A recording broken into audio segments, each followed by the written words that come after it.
Hello and welcome to the Beacons Broadcasting Network. My name is John Skudris, getting set to bring you some soccer here from Beaconville between the 5-3 UMass Boston Beacons and their bitter rivals, the 3-1 UMass Dartmouth Corsairs. Hello once again. As I said, I am John Skudris for my crew here high atop Beaconville.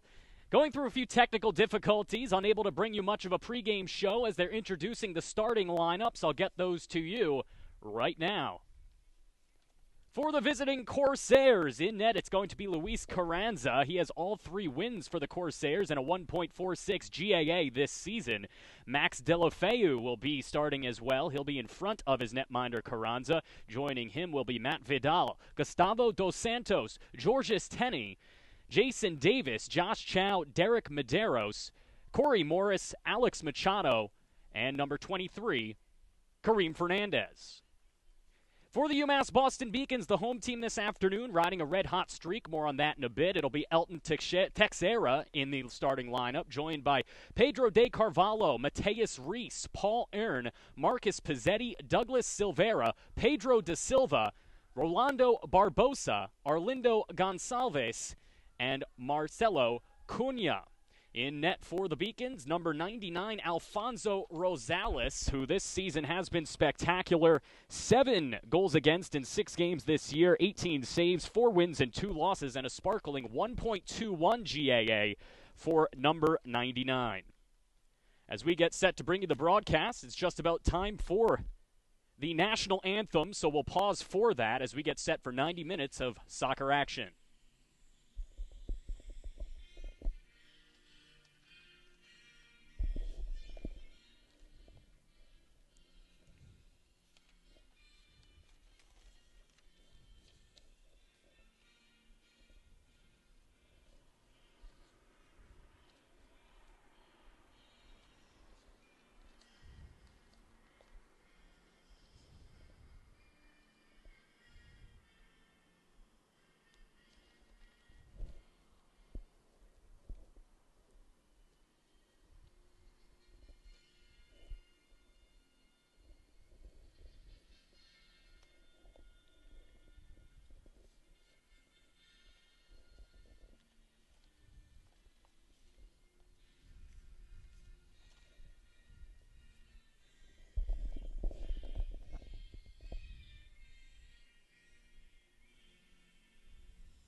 The players are ready at the center line as we get set for a matchup between the Corsairs and the Beacons. I mentioned this bitter rivalry.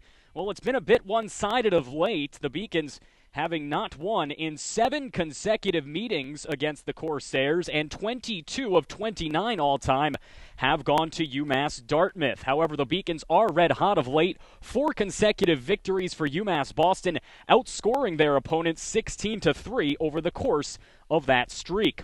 The Beacons do lead the Little East Conference with 1 victory and 0 defeats. However, it is, of course, still very early in the conference schedule. As for UMass Dartmouth's opponent, UMass Dartmouth themselves, Matt Vidal, lucky number 7 on the Corsairs, leads the Little East Conference in points with 15, as well as goals per game. For UMass Boston, the Beacons haven't gone undefeated in conference since 1992. Still plenty of time until that streak can be snapped. And they've also haven't beaten the Corsairs since 2007. At that time, it was a 1-0 triumph when most of their current squad was still riding a school bus to junior high. Junior transfer Pedro DaSilva is our player to watch this afternoon. He's smoking hot, leading the team in points and goals, including 4 goals in the Beacons' 4-2 win over Wentworth Institute last time out. So for UMass Boston, as we get set for the opening tip here, They'll look for a big victory in conference. A win today would be critical, not only because they'd be snapping that long losing streak to their rivals from Dartmouth, but also because they'd start out 2-0, and they'd be the first team in the LEC to go to 2-0 this season. They're tied atop the Little East Conference standings with Eastern Connecticut State and Plymouth State University. However, the Beacons' stellar non-conference success has them above both of those squads right now as of this afternoon. So for UMass Boston, Alfonso Rosales will head towards his box as he is in purple today, number 99. He'll be on the left side of your screen. Beacons moving left to right. They'll get the ball first as UMass Boston will look to snap what has been a really delirious streak against the visiting Corsairs. An impressive performance over the past half-decade for the team in Navy, moving right to left. That is the UMass Dartmouth Corsairs, the Beacons in white with blue stripes and blue numbers, moving left to right. You'll see number 17, Rolando Barbosa, nearest to you on the center line of your screen. So we're all set for some soccer. 45-minute halves here in intercollegiate athletics as the Beacons get the ball first, and we'll move backwards to begin, trying to set up a solid strategy to get the ball moving. The Beacons, I mentioned, very successful over the past 4 games, 4 consecutive victories, outscoring their opponents 16-3 over the course of that streak. They'll hope to continue that success as the schedule tiptoes towards October. This, of course, the second to last game of the September schedule. Beacons will head out to Bridgewater State University on the 30th for a matchup against that team later this week. So an interception by the Corsairs is denied by the Beacons. A solid defensive play there by Cunha, who will get it all the way out, and then a Beacon goes down, tumbling to the turf like a tree in a forest out there. Can't make out exactly who that is. Might have been DaSilva, as the Beacons will get a free kick out of it. Here is Silveira as he will try to boot this one towards the corner of the box on the far side. Chasing after it are both the Beacons and the Corsairs as they tumble down towards the end line, and it's an easy opportunity to exit the zone. However, that one is smartly intercepted by UMass Boston. Beacons get it into the box. They have a couple of men there. That's Barbosa. UMass Boston looking to continue what has been a stellar run, as with the right leg, a little pooch shot by Barbosa was off the end of his foot, and an easy save made there by Luis Carranza. Carranza wearing a green jersey with the navy shorts and neon yellow. I think they call that Volt nowadays, as most of the players out here are wearing those cleats. Carranza this year, all 3 wins for the visiting Corsairs, a 1.46 GAA, among the tops in the conference, as this one is dished in. However, he'll have to have a stellar game today to reach Alfonso Rosales' numbers, as he's been spectacular. That one is out of bounds, and they're going to give the throw-in to the Corsairs, right in front of their bench. A solid throw-in, but it beats over the outstretched neck of one of his teammates and will come all the way back towards the net of Rosales. He will find some help in the form of Cunha, and Marcelo will move this one cross-end to Gonçalves. The Beacons, meanwhile, here in the first half of play, just under 3 minutes through this first half, have gotten the early advantage with a shot on goal. Something always advantageous as Barbosa has control. Rolando was such a stellar performer for the Beacons last season, as number 17 in white continues that torrid streak. 9 points in 7 games this season for the Beacons midfielder. He has the ball between his legs, but a solid defensive play to knife that one out of harm's way by Matt Vidal. And I mentioned Vidal at the intro. He is one of the best players in the Little East Conference this season, leading the conference, in fact, in points. Here's a throw-in for the Beacons. It's Gonçalves. He'll find Barbosa. However, that one goes right between his legs, and instead it'll be exited by the Corsairs and out of harm's way. Getting control of it there is Jason Davis. Davis, a late entry into the game for Ryland Foster-Gorbach, who was a late scratch from the starting lineup. That one out of the reach of Davis and intercepted by UMass Boston with 41:40 remaining here in the first half of play. D-to-D pass for UMass Boston, as getting it out of trouble will be Cunha. Beacons trying to put the pressure early. They've been red hot after a 1-3 start, in which one of those games, a matchup against a red-hot ranked Tufts University squad, which was an 8-0 defeat at Tufts over there in Somerville. Beacons have certainly learned from that effort and that defeat, as we do have a foul on Barbosa, they call, in the attacking box, as this one will be a turnover going the other way on a free kick. After that Tufts loss, the Beacons lost in overtime 2-1 to Gordon College, both of those games on the road. However, their season and the momentum really turned, as we'll get another whistle here and a free kick coming up for the visiting Corsairs. Their season really turned around with a 2-1 road double overtime victory over Fitchburg State on the 13th anniversary of September 11th, earlier this month. Since then, they've won 4 consecutive and have scored 16 of the 19 goals scored total in those games. So the Beacons have control, trying to get this one out of harm's way. Here's Silvera, as he will get near to the center line and instead will defer back to his defenseman, that is Cunha. Opportunity for Rosales to just keep this one away from the forecheck here of Jason Davis, who has done a really good job here early on of keeping the ball out of his defensive zone. Long stretch pass for the Beacons, trying to get a on-man rush going the other way, and it succeeds. Beacons with an opportunity, streaking on in, centering pass, and a good save made there by Carranza. He stretched out, got down in a prone position, and made the stellar save with the left arm, keeping it away from the outstretched leg of what looked to be Marcus Pizzetti. So UMass Boston, with under 40 minutes to go in the first half, putting the pressure and the pedal to the metal here in the first, as the Beacons with that one should have been offsides. No call. Break for UMass Boston, and another great save by the netminder as Carranza goes prone again to make that denial, and UMass Boston continues to get shots in on the visiting netminder. No score here from UMass Boston here on the Beacons Broadcasting Network. I am John Skudris. UMass Boston against UMass Dartmouth. The Beacons haven't beaten the Corsairs since 2007, one of the longest streaks in institutional history. Here are the Corsairs. They haven't done much offensively. Stretch pass is denied. Fine play made there by Gonsalves, and now the Beacons are able to get this one out of trouble. Here is Barbosa. Rolando looking to center this one in front. He's denied on a smart play defensively by Gustavo Dos Santos, and this one will trickle down on the stretch pass intended out there for Davis, instead to be taken by Rosales. Number 99 in purple, Alfonso Rosales, a junior from Revere. He's 4-2 this season, a 1.21 GAA. He's made 18 saves. Certainly one of the key reasons why the Beacons have been red hot of late. He's pitched a shutout, that one on the 20th against Southern Maine, a 4-0 win.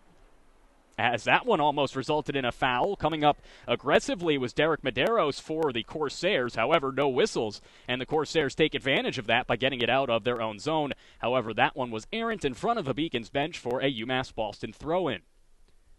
38 minutes to go here in the first half. No score from the Beacons Broadcasting Network high atop this beautiful Saturday afternoon.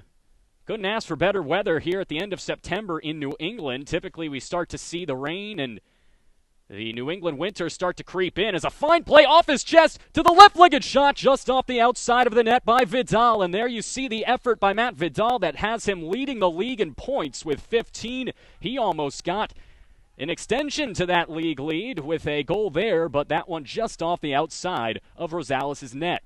Now here is Alfonso just trying to get this one out of trouble. He'll find his defensive teammate Gonsalves. Here, right now, UMass Boston really could use a couple of sustained offensive possessions where they get some shots in, perhaps a corner kick, to keep it out of harm's way and out of the left leg of Matt Vidal. There is number 7 playing D, but he lets this one go past. Barbosa jockeying for possession there with Tenney. However, there is a foul on Tenney. Coming over to get that one is Silveira, and the Beacons will move forward. Paul Aaron has control. He'll dump this one deep. However, the intended target is not going to be able to get there. Almost tumbles to his tookus as this one goes past the track and out of bounds for a throw-in for UMass Boston. Or rather, for Dartmouth, excuse me. Beacons, however, do intercept that pretty promptly as they anticipated a throw-in to the near side there. Unfortunately for the Beacons, unable to keep it in, and now with 36 minutes remaining, no score. Long stretch throw, that one off the noggin of the Beacons midfielder. Good play And now an even better play by the Corsairs just to get it out of their own territory, but Barbosa is smartly there on the pass. Beacons trying to keep this one out of their own area with Vidal, number 7. Lucky number 7 right there, but surrounded by 5 Beacons. And no chance there as Barbosa gets it out of their own zone. All the way down on a stretch pass, an opportunity, but just defended well there by Corey Morris as big number 15 denies the UMass Boston attacker, and the UMass Boston Beacons will get their first throw-in, or rather their first corner, I should say, here in half number 1. 35 minutes remaining here in the first half. We're just under 10 minutes in. The first corner kick for UMass Boston. Here we go off the left leg. That one is long, going for the back end of the box and a header opportunity. However, just off the chest of the Beacons attacker and will result in a goal kick. Good opportunity there for UMass Boston. However, the good idea is not executed as well as they would have liked, and it will result in an opportunity to move it out here for Carranza. The corner there was taken by Silveira. Kind of a rover between attacker and midfield. He does a good job, though, is getting control. This is Dos Santos. Dos Santos looking to center this one, but a smart defensive play made on Davis. Here's Dos Santos sending it back to his D-man. That's number 23, Kareem Fernandez. Vidal, as I said, leads the Corsairs in points as this one's a throw-in for the Beacons with 15. Second is Josh Chow with 8, so a big lead for Vidal. He is the catalyst offensively for the Corsairs. Here's one of the Beacons' catalysts. Barbosa with a great left-to-right move. He's got an open shot, and he centers it. They score! UMass Boston takes the early lead, continuing their recent stretch of dominance in the first half. It is a 1-0 Beacons advantage. The goal on a fabulous feed by Barbosa. So as the UMass Boston Beacons get the goal, we'll get the word from the PA announcer on who that was getting the one-time feed. Regardless, it is an early lead for the Beacons, just what the doctor ordered, as this one has the Beacons out in front looking to snap a 7-game losing streak to the Corsairs. So now Dartmouth will have to play from behind here in the first half, something they did not want to do against an offensive firepower like UMass Boston. Tenney tries to center this one on a D-to-D pass. Instead, it's intercepted by the Beacons and moving forward. We'll get your word on that goal momentarily, as getting control of this one now will be Pizzetti. Marcus tries to bring it in and center for Barbosa, and then a trip in the box, no call. Beacons would have loved that free kick opportunity.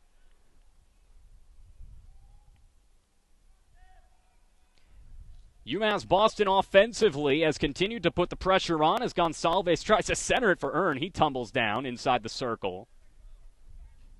And here they come the other way for UMass Boston, almost splitting the defenders on a fabulous play there. That would have been spectacular by DaSilva. Instead, it's taken all the way back and towards number 99, Alfonso Rosales.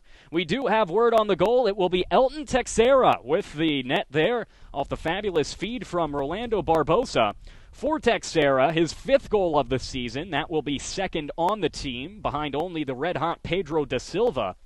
The assist for Barbosa has him now with 4 on the season, 10 points, as the UMass Boston Beacons looking to snap what has been a really terrifying streak against one of their big rivals in the LEC is off to a good start.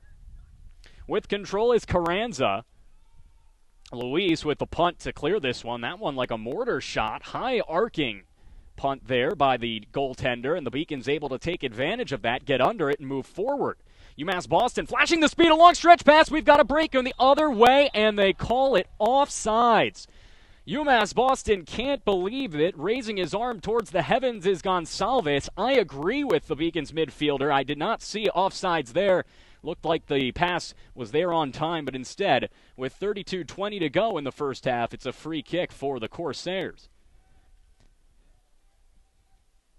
So a big break for Dartmouth. Vidal keeps it in with a smart head there as he keeps it and boots it towards Davis. Davis now here with an opportunity, 1-on-3. Good defensive play for the Beacons defender. That's number 6, Mateus Reese, getting it all the way out towards the center line for UMass Boston. Stretch lob pass is unsuccessful. Getting down there is Medeiros to deny an opportunity, but the aggressive Beacons keep it into harm's way. Good job there by number 23, Kareem Fernandez, to at least keep it out of the opportunity there for number 20, Arlindo Gonçalves. Instead, it will be a throw-in for the Beacons, and here they go. 1-0 UMass Boston here on the Beacons Broadcasting Network. 31.5 minutes remaining in the first half of play. Out of bounds for UMass Boston's throw.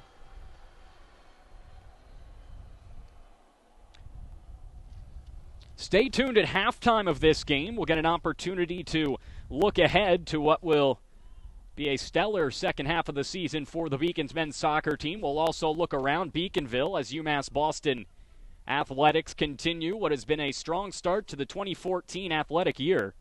This one sent all the way down towards the near side of the box, the corner for Gonçalves. He tries to center it into the box for Barbosa with a great centering opportunity off the header. A diving chance for the Beacons is no more, as the Beacons were looking for another goal. That might have been Teixeira again, as he came diving through the box for an opportunity for his second. 30.5 to go, 1-0 UMass Boston. Throw in for the Beacons in front of their own bench. And here they come, as right now the Beacons just look too quick. Barbosa with control. He centers this one all the way in front. That is offsides. I agree with the Zebras there, as this one will result in a free opportunity for the Corsairs. 1-0 UMass Boston. We are 15 minutes in to this soccer game. Beacons winners of 4 consecutive games, and none of them have been close, or at least not the last 3. The last 3 matchups against the likes of Salem State, Southern Maine, and Wentworth have been a combined 14-2 effort for the Beacons. This is going to be a throw-in from the near side, right parallel to the box. Here's the LEC's leading point scorer, as Vidal will toss this one in for Davis. Davis loses it on a good play by Barbosa, but Vidal will center, and a good opportunity for number 13, Josh Chow, the second leading scorer on these Corsairs, is denied on a smart header by the Beacons, as that play was made by Paul Earn. Earn boots this one straight up in the air, as that one comes down at an accelerated pace, but nobody willing to come and get that one. Got to get dirty in those defensive scrums, and unable to were the Corsairs, and instead the Beacons clear this one out of the zone and all the way back towards number 1, Luis Carranza. He'll clear it back towards UMass Boston's net, but the Beacons keep it out of harm's way once again. They continue to play hard as UMass Boston leads 1-0. Coming the other way momentarily was Chow, but a good defensive play for the Beacons as they keep it out of their own zone. Jake Beverlin in his second season here at Beaconville continues to put together what is not only a very talented team, an internationally laden team, but a team that plays hard early and often in games, especially over the last month, and now disagreeing with what will be a call of a throw-in for the UMass Boston Beacons was UMass, but regardless, they do get control of the possession. Centering opportunity, and the header chance is denied. Smart play defensively by the Corsairs. Barbosa will clear this one back towards Arlindo Gonçalves. Here is Rolando, as he will defer, and the Beacons will set things up here. Paul Aaron and Mateus Reese in on the action there. And now a good defensive play to at least get it back towards the attacking zone. Jason Davis is down there in front of the pack. However, unable to get it to him was number 8, Gustavo Dos Santos, and instead, Beacons get control. We got our own personal flyovers here all afternoon. Logan Airport nearby. Barbosa, a fine possession by Rolando off the right leg, off the noggin, and to his teammate Marcus Pizzetti. He got tripped up, no call. Beacons disagreeing. Pizzetti, hands on his knees, but it won't matter as this stretch passes out of the outstretched noggin of Chow, and instead will come out of bounds for a goal kick for Rosales. For the Beacons this season, we mentioned the success of DaSilva, Pedro leading the team in points. 7 goals, no assists. He's really a one-trick pony so far this season, but it's a pretty darn good trick. 7 goals to lead the way, including 4 last time out in a 4-2 win over Wentworth Institute, as coming over to grab this one will be Carranza. Barbosa on the aggressive attack, but unable to get up to that one. And coming the other way are the visitors from Dartmouth. Centering this one out in front was Tenney. Now here's an opportunity for Vidal, but he can't get there. Beacons clear. This one will eventually trickle out of bounds for a throw-in for the Corsairs. Vidal with an aggressive defensive play by Barbosa. This one they will call. Vidal on the ground, writhing in pain, and that's a big one for the Dartmouth Corsairs as he leads the LEC in points. Barbosa, some good sportsmanship there, goes and helps him up. Now, you never do really know in soccer. There is a lot of embellishing, but for Vidal, we got to take his word for it. He is an aggressive player, a player who puts up points, and a player that the Corsairs cannot afford to lose. So Vidal is up, and now he's running, so no comment on that one. Is clearing this one all the way into the zone will be Corey Morris. This one will go all the way through the trees and out. It will result in a corner, I believe, for the visiting Corsairs. That is true. Vidal, who does everything for this team, will come out to take this corner. And when I say leads the team in points and goals per game, it's really not only the goals that he succeeds in. As for Vidal this season, he does have 5 goals, but also 5 assists. Here is an opportunity for 6, as this centering opportunity on the corner is right through everybody and back out of bounds. It looks like they will say it went out off of the Beacons, I believe, which would result in a second consecutive corner, unless I'm mistaken, and I am not, as Vidal will make the cross-field gallop towards the near side corner flag for an opportunity. Vidal uses this left leg here from the near side flag. He centers this one in front on the corner, and streaking in for the header was the team's second leading scorer, Chow. He couldn't get there, and then on the second chance opportunity, this one sent high and wide of the net by the Corsairs. That shot taken out there by number 20, Alex Machado. For Machado, he is the only player still on the Corsairs that scored in their 3-0 triumph over the Beacons last year. As you saw Vidal grab a piece of the Beacons jersey there, unsuccessful. And now coming the other way is UMass Boston. However, unable to get control of that one before it goes out of bounds was Gonçalves. Barbosa also in the area. Now an opportunity for Marcus Pizzetti to center for Rolando. Barbosa, however, unable to penetrate the defenders, and it comes all the way back out for the netminder Rosales. 24 minutes to go here in the first half of play. Right now, the Beacons leading in shots on goal 3-1, or rather 2-0 in shots on goal, 3-1 in shots total. For those unfamiliar with soccer, a shot attempt, even if it doesn't hit the net, is a shot. A shot on goal is either a goal or a save by one of these two stellar netminders. So the Beacons leading in both, and on the scoreboard 1-0 with 23.5 to go in the first half of play here from Beaconville. UMass Boston up 1-0 on UMass Dartmouth. I am John Skudris on the Beacons Broadcasting Network. So the stretch pass is unsuccessful. Luis Carranza has control. He'll boot this one out of his own territory. He's got a solid leg for a collegiate netminder. Sometimes we see some of these goalies have some trouble even getting it out of, or rather past that far side of the circle into the opponent's side of the field. And now here is an opportunity for UMass Boston. What aggressive, stellar play for the Beacons, as we might get a substitution. Looks like they'll hold off on that. UMass Boston being led there by Teixeira. As this one comes out of bounds, Barbosa will defer and let this one trickle out. He would have had no chance, and it will result in a Corsairs throw. Here is Dos Santos. Gustavo with the far stretch pass intended for Davis is unsuccessful. Now Rolando Barbosa has control. Beacons trying to extend the lead early with 22.5 to go. And now a whistle and a foul coming up on the visitors, as the Beacons will get a free kick. If you're just joining us, UMass Boston leads 1-0, looking for their first victory since 2007 against these Corsairs.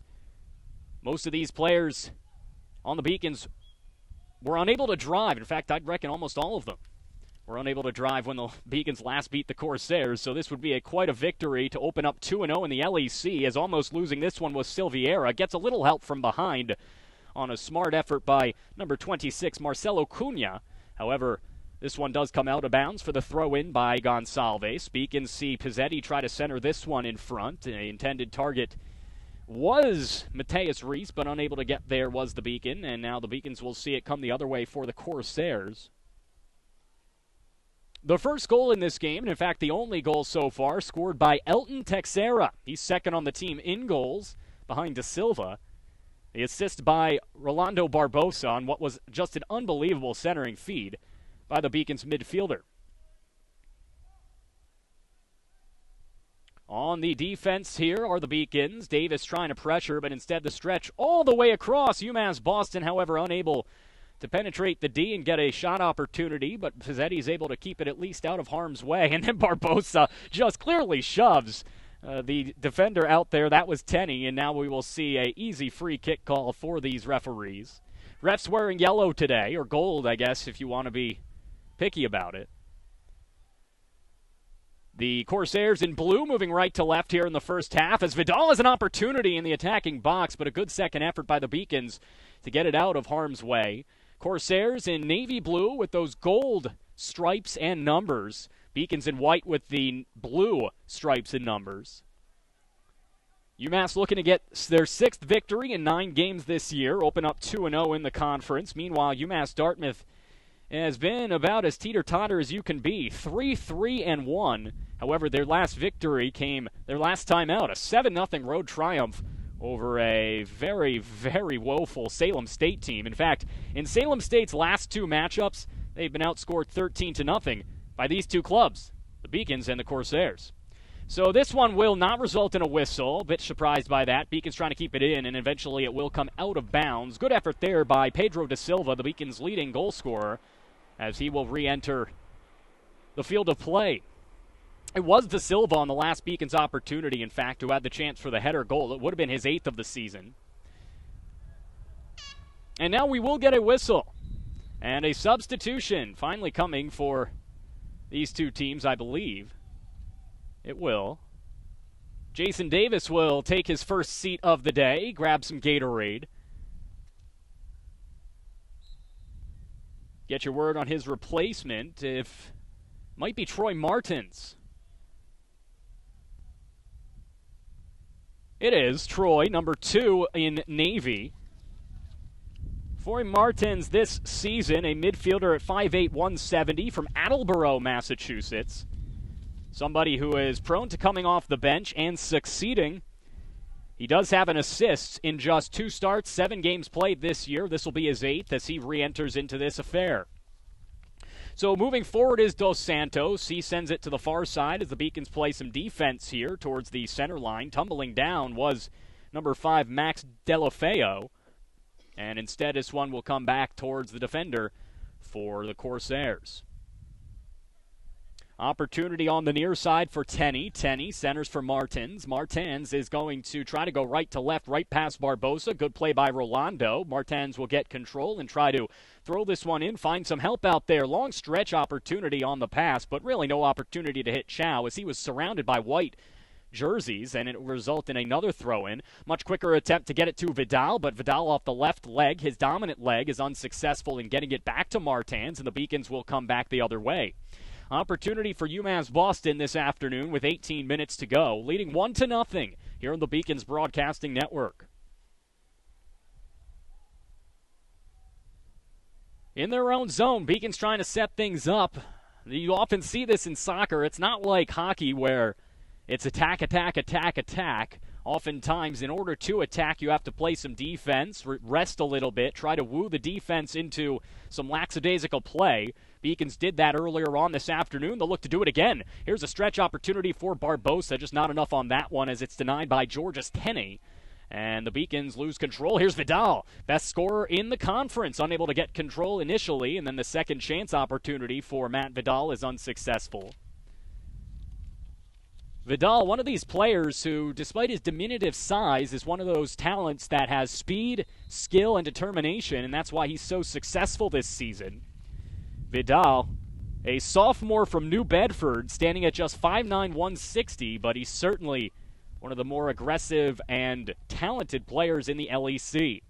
So off a whistle, no substitution ensuing. It will merely be a free kick for the visitors as Martins will take this one. Boots it long and deep and far all the way into the Beacons' territory, but no one was home in blue as the Beacons will move the other way. And now here comes UMass Boston. Who else? It is DaSilva with the shot, and this one off the outside of the net. An opportunity with the left leg for UMass Boston, but unable to capitalize on the odd man advantage. And with 16:22 to go, it will be another goal kick for Carranza. So the Beacons leading 1-0. That second goal is going to be critical. You'd think if UMass Boston gets it, they could really put the nail in the coffin, proverbially speaking, of course, on the visiting Corsairs. Pizzetti gets it back towards Barbosa. Rolando with control. He will center it back towards Pizzetti, unable to get number 20 in white. And here they come the other way.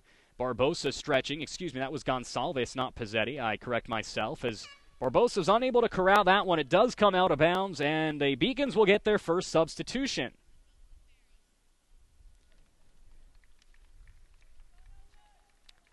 So an opportunity now as it looks like Barros will make his way in. Regardless, UMass Boston has an opportunity here with the left leg. Great save made by Carranza. UMass Boston right out of the substitution, sparkling like a diamond as this one is just saved by Carranza. Great effort made there by UMass Boston's Marcus Pizzetti. And now coming the other way is UMass Boston. Here they come looking for more. And instead it's a smart defensive play made by Gustavo dos Santos. He gets it to his teammate and then tumbling down. They will blow the whistle and a free opportunity as Edmilson Barros is unable to avoid a foul there. Edmilson is easy to spot. He's got those bright orange cleats and the bright orange mohawk.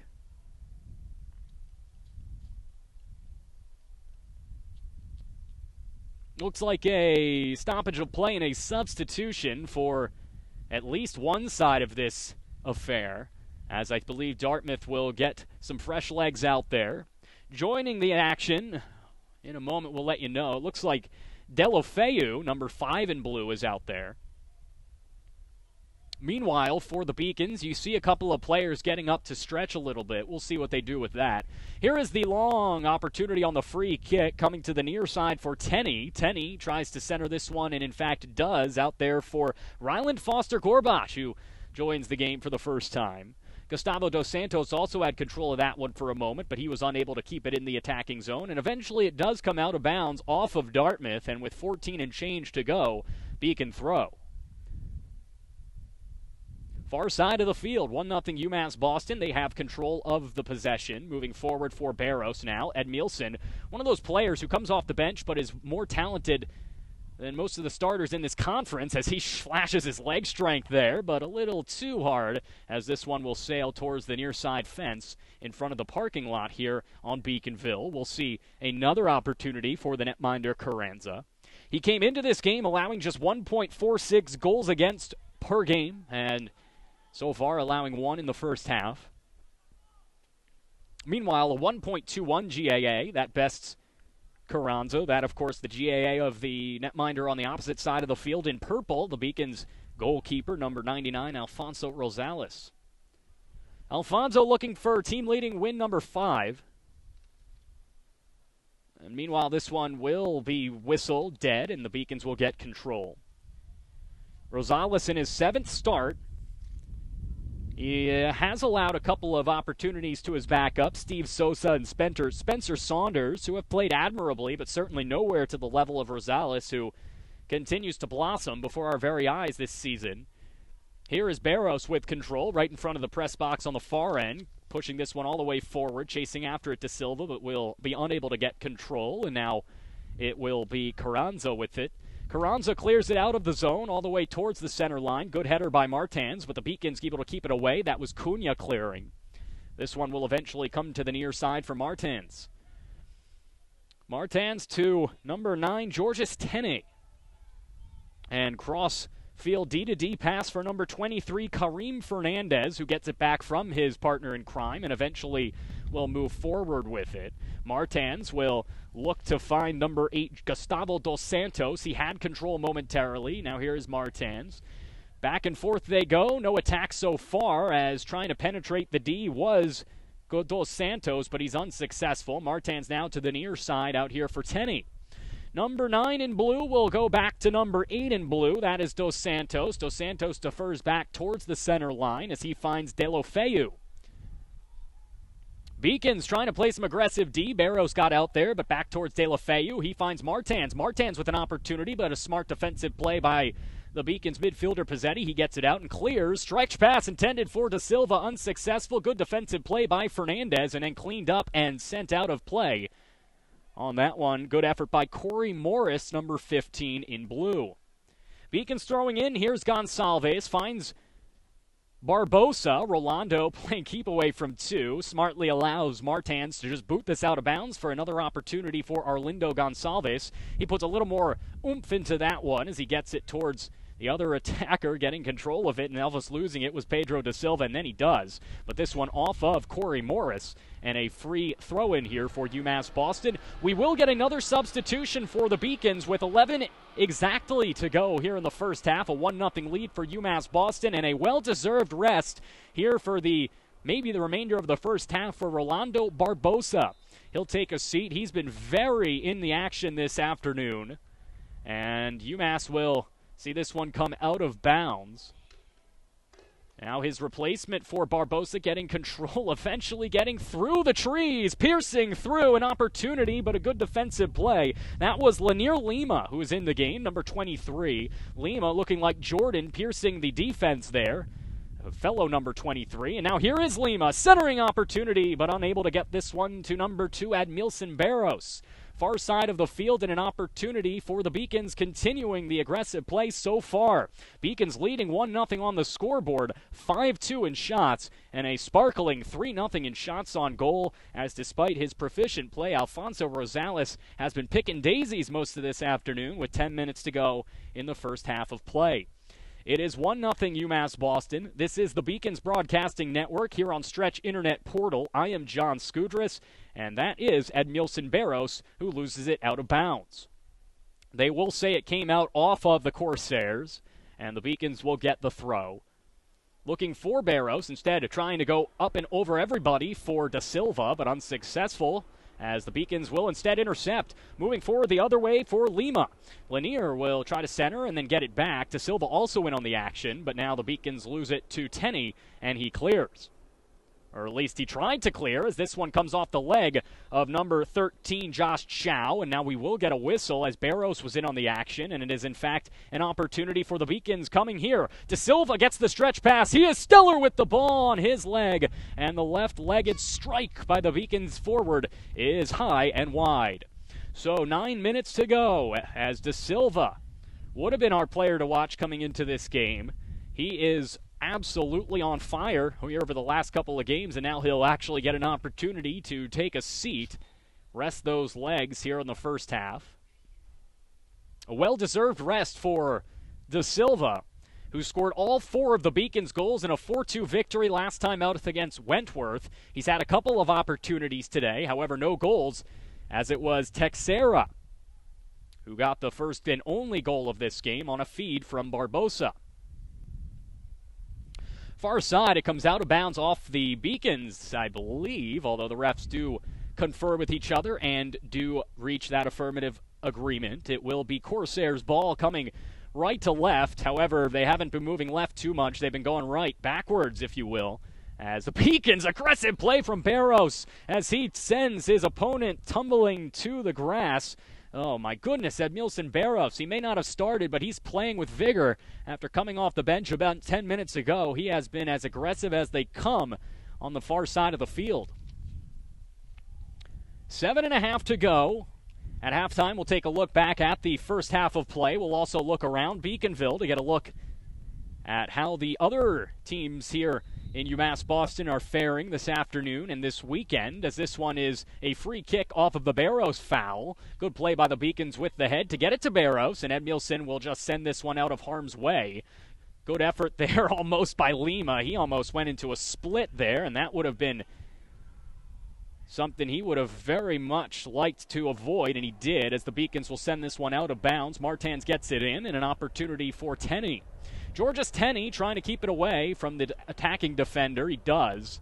And the Beacons see the Corsairs at least get a shot almost on goal, just wide of the diving Rosales. That a good effort there by the second leading scorer, Josh Chow. We are under 7 minutes here in the first half. 1-0 Beacons on the Beacons Broadcasting Network. Rosales with the goal kick. He will go to Cunha, who has control. Beacons out there on the attack without two of their best attackers, Barbosa and DaSilva. However, here is a pretty stellar attacker in his own right. Barrows centering pass, opportunity for Lima. He scores, I believe. Yes. If I'm not mistaken, they will say no. Wow, that one looked like it went in off the back end of the crossbar. No instant replay in D3 Athletics, unfortunately, but saved by the crossbar was the netminder, as that was Carranza. It looked very good to me. What a strike from Lanier Lima, as number 23 in white, looking absolutely stellar on the one-time feed from Barrows. Instead, it remains 1-0. That would have been a backbreaker. Beacons without their two best goal scorers out there, and instead they could have taken a 2-0 lead. Now Lanier looking for more. He tries to center it in front. UMass Boston, all the attack time here. Lanier Lima has control. Instead, he tries to center this one for Pizzetti, and it's intercepted by Martans. Martans grabs control of the jersey of number 20, Arlindo Gonçalves. No call. Here is Arlindo pleading with the referee for a call, gets none, and instead Dos Santos gets control, and he will clear.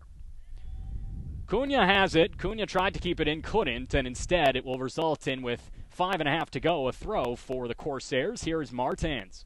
I can't understand the no call when you grab someone's jersey like that when they're attacking. Makes no sense, as Barrows will allow this one to drop down in front of him, sent further into the attacking zone by Delo Feu, and then out of bounds for a throw for UMass Dartmouth. So a lot of action over the last couple of minutes since the Beacons took Rolando out.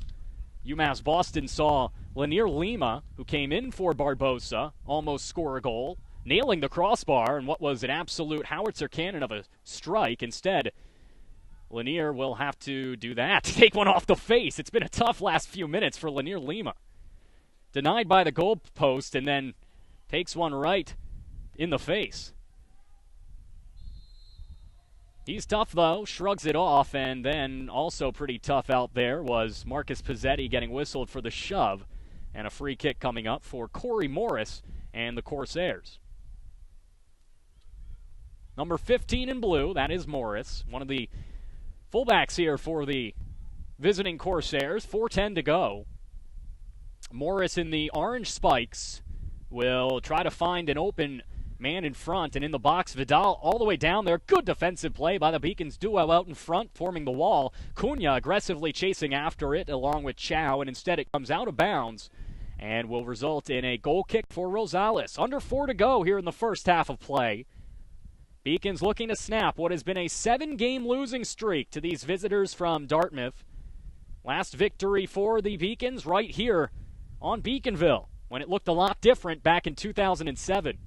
It's going to look a lot different next year as well. A lot of construction going on around campus as they continue to expand what is one of those institutions that's historic and continuing to become more technologically sound and seeing their enrollment skyrocket by the years. If I'm not mistaken, the highest enrollment of any LEC team as Barrows gets control. Barrows tumbles down, but able to get it across field to his teammate. Limo looking for the pass from Pizzetti. He will eventually get it. Lanier has it to the near side. Number 23 in white. looking for help in front. That would be if he does find him, Mattos, but instead it's intercepted by Martins. But Lima able to get it back. He is some very good defensive play from Lanier Lima this afternoon, as this one will eventually come to number 9, Georges Tene, as the Beacons see it come right back to Silveira. 2.5 to go. Silveira centering opportunity. Lima looked for the one-timer coming from Luis Mattos, but he could not get there, as it does come out of bounds off of the Beacons for a goal kick. Less than 2.5 to go in the first half of play. We'll take a look around Beaconville and a glance at the first half statistics at halftime. Beacons came dangerously close to a second goal. Lanier Lima nailing the crossbar just a few minutes ago. That would have given the Beacons a stunning lead here early on in the second game of the LEC schedule. Barros is unable to keep this one in. It will result in a throw-in. Really, though, despite the 1-0 score, this game has been as one-sided as they come. Still, if I'm not mistaken, no shots on goal for the visitors, as Cunha clears this one out with 2 minutes to go. Beacons lead 1-0, 3-0 in shots on goal, and 7-3 in shots. Collision there. No whistle. Both players going down to their knees momentarily, as the Beacons will see the final couple of minutes tick off. Here is Kareem. Kareem tries to center it as Fernandez finds his man momentarily, but unable to keep that one in. Worthy visitors, as that was Dos Santos losing control. We'll see what the call is here. May have been a delayed whistle, as the referees will converse, and instead it looks like it will just be a throw-in on the near side. Chasing after it here is Martins. 1 minute to go. 1 minute left in the first half of play. Beacons leading 1-0 here on the Beacons Broadcasting Network. Corey Morris will take this one on an elevated boot on a lob pass to the far side, but here is Barros able to get there. Admielson centers it, trying to stretch this one and stretch the defense for Mattos. He can't, but instead he intercepts it. Barros coming the other way, looking for a late goal, tumbles down, gets right back to his feet. No call. And Admielson turning around, looking for something like a wide receiver looking for a pass interference flag in football. Instead, it will result in an opportunity the other way. 27 seconds to go. Beacons trying to hold off for the final half minute of the first half and go into the locker room up by 1.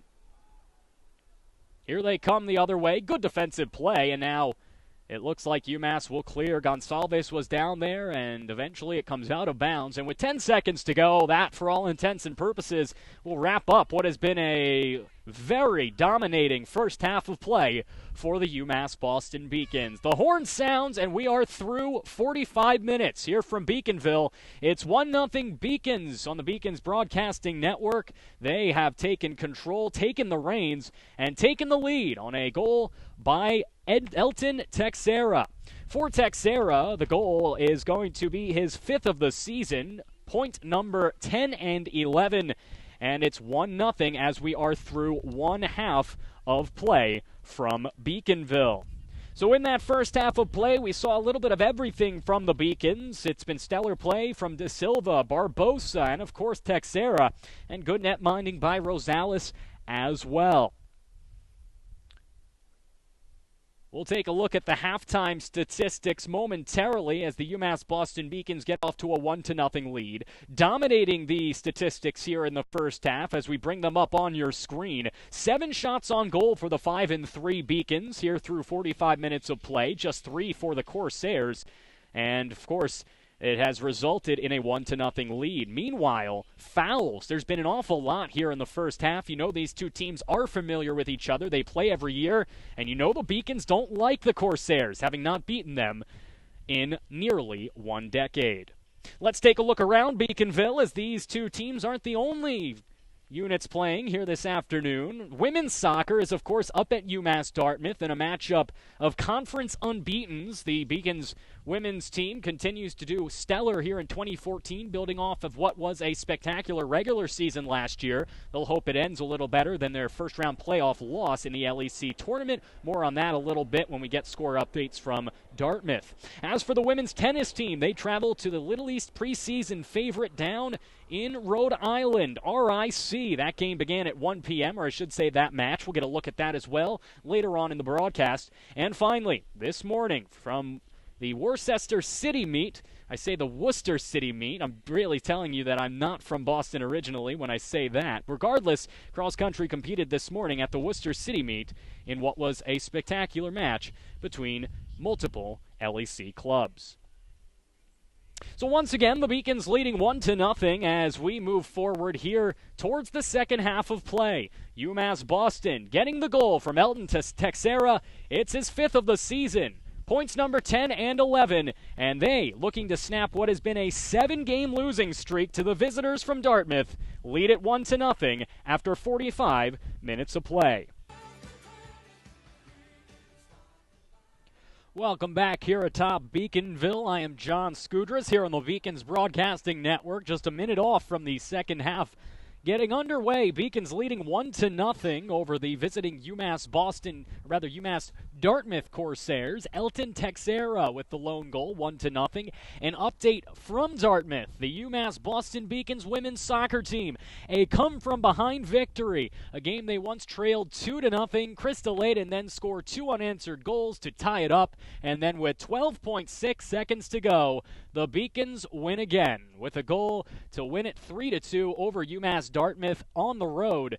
They come back home winners again. Their 3rd consecutive victory. They are red hot. Meanwhile, the men's team will look to stay scorching hot as they are looking for their 5th consecutive victory this afternoon. Off to a good start as Teixeira's first half goal has it 1-0 home team as we head towards the second half. Beacons will switch sides. They are in white with their blue stripes, and the navy and gold stripes Corsairs will move left to right. Beacons moving right to left as we get set for soccer. Corsairs will get it first. Out there is, of course, Vidal. He will get the tip from number 13, Josh Chow. Those are the 2 leading goal scorers for these visiting Corsairs, as Chow will await the referee's ruling and allow this game to continue. Same netminders out there for the visitors. Luis Carranza, who allowed 1 goal on 3 shots on goal. Meanwhile, for the Beacons, they still haven't allowed a shot on goal in this game, as Tenney will eventually see it trickle towards Medeiros. Derek out there for the first time as he will lose control. Beacons with some fresh legs, but that is Marcus Pizzetti with control. He has been out there all game. Mattos has control, looking right to left, and now will center on a pass attempt for Barbosa, but Rolando unable to get out in front of his defender there, and instead it will come out of bounds for a goal kick by Carranza. Just underway here in the second half. I am John Scudras. This is the Beacons Broadcasting Network production here on Stretch Internet Portal. Beacons leading 1-0. UMass Boston stretching it out in front for DaSilva, looking for yet another goal. Right to left move on the defender Morris. He can't get by the big towering tree and instead tries to center it back out of the box and back towards the Beacons center line, but instead they will move towards Pizzetti. Barbosa with control, looking for help on the far side. Instead, he tries to go into the box. Instead, no one home. It comes out of bounds for another goal kick. And here comes Carranza. All afternoon, it's been easy going for Alfonso Rosales. And when you're a goalkeeper, staying fresh when you're back there standing around for 10 minutes at a time cannot be easy, especially when all of a sudden you may get pressured by a 2-on-1 advantage. This is a good scoring team for the Corsairs. They haven't really played tough non-conference competition, but still, Vidal leads the conference in scoring. Here comes UMass Boston with an opportunity. The other way, tripped in the box. We'll get a whistle. And a clear call there as tripping DaSilva was number 23, Kareem Fernandez. And UMass Boston should get a brilliant opportunity here. And they will.